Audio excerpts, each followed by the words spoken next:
Gil is a former student of mine at the University of Chicago, so he has to be forgiven for asking this question. Look, I think what this crisis is fundamentally about is a crisis of governance at the financial institutions. It is partly the internal governance, the corporate governance mechanisms that broke down, the compensation mechanisms that broke down, but it's also governance from the regulator. The regulators didn't enforce regulations they should have enforced. But I think it is less a crisis of the markets themselves.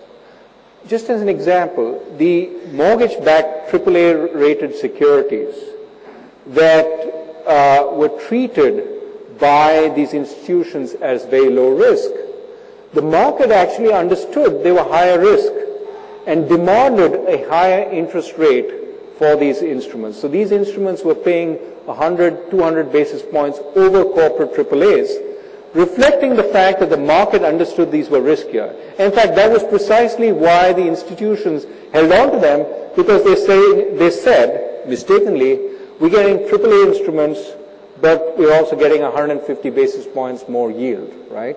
So the market got it right, the institutions got it wrong, the institutions got it wrong because of poor governance. So Gil has in mind the fact that the University of Chicago is known for preaching that markets are typically more or less efficient. I think in general that's a good working hypothesis, not always true.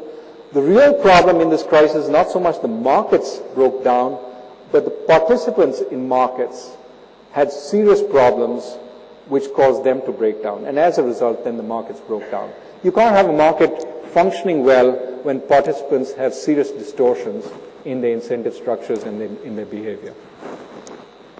Next question is CMA Nair, IIT Madras, 1965. The US government, which bailed out banks with $700 billion, is refusing to bail out the automobile industry. Is there no paradox in this? Does the administration want General Motors, Ford and Chrysler to go into Chapter 11 based on the past experience of Chrysler? I think the real issue is one of spillovers, right? How important is your entity to the rest of the economy? And if it goes under, how many others is it going to take down with you? Okay? What we saw with the Lehman bankruptcy is that here was a financial firm which the authorities let go because they thought it was only moderately connected with the rest of the economy, and essentially took the world economy down with it for a little while until the panic was stopped. That is suggesting that there is a qualitative difference between allowing a large, well-connected financial firm to go under, which could essentially jeopardize the entire world economy, and letting somebody like GM go under. Now, GM, if it goes under, will certainly hurt its suppliers, will hurt its own employees, will have some effect in the U.S. economy, but it's going to be contained.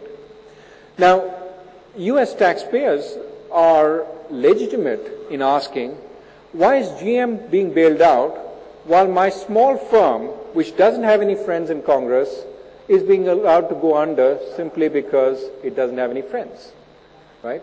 Similarly, in India, we're going to have a lot of clamor for entities asking for bailouts from the government. Exports are down, I need a bailout from the government, otherwise I have to fire some workers. Well, you have to ask, what is the cost per worker of the government putting money there?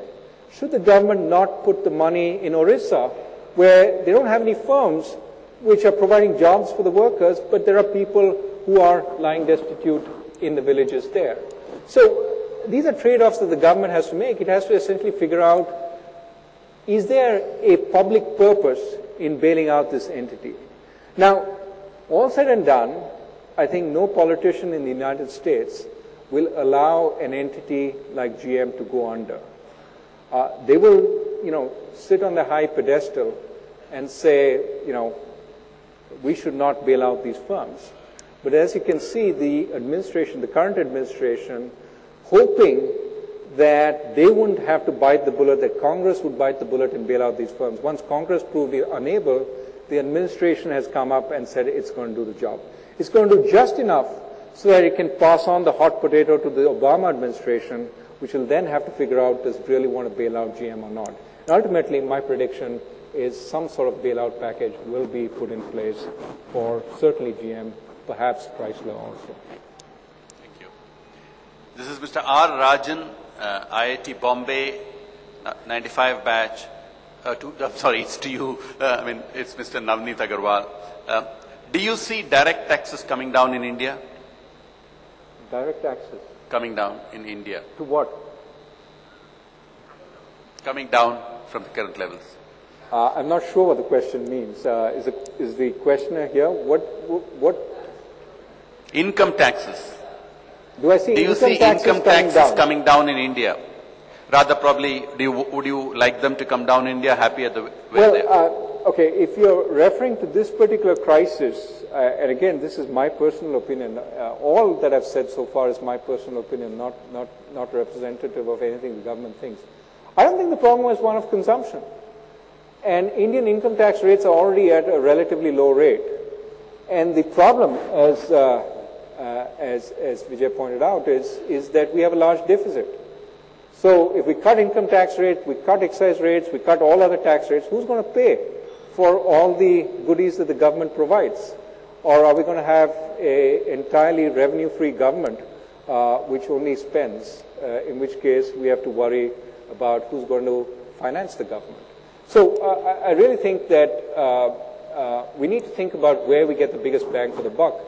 And my sense is income tax rates are not at this point where we get the most benefit for the economy.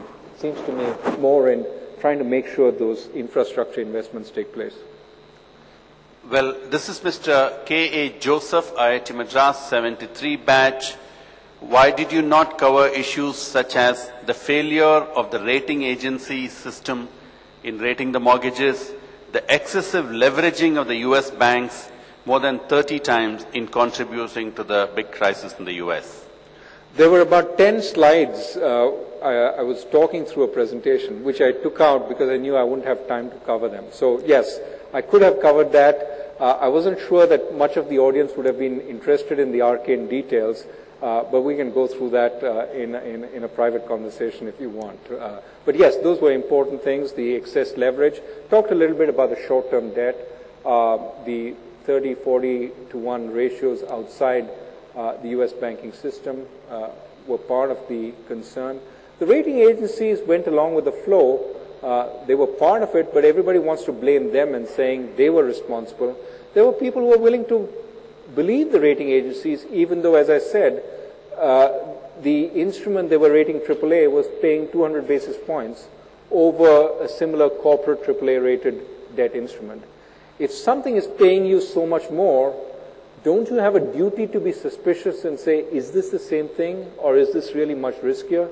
I think investors chose conveniently to ignore these things and then came back clamoring that the rating agencies misled us when they actually proved to be, in this case, a little too greedy. I see a similar thing happening in India now with these firms that have made large derivative losses on speculative bets on the exchange rate. These were people who thought that the exchange rate is going to go in one direction, and so they took bets, of course making money while the going was good, but then the exchange rate turned around and they lost a lot of money. Because at this point they're saying, you know, these banks sold this stuff to us, we didn't know what we were buying, we got fooled into buying the stuff and we made these large losses.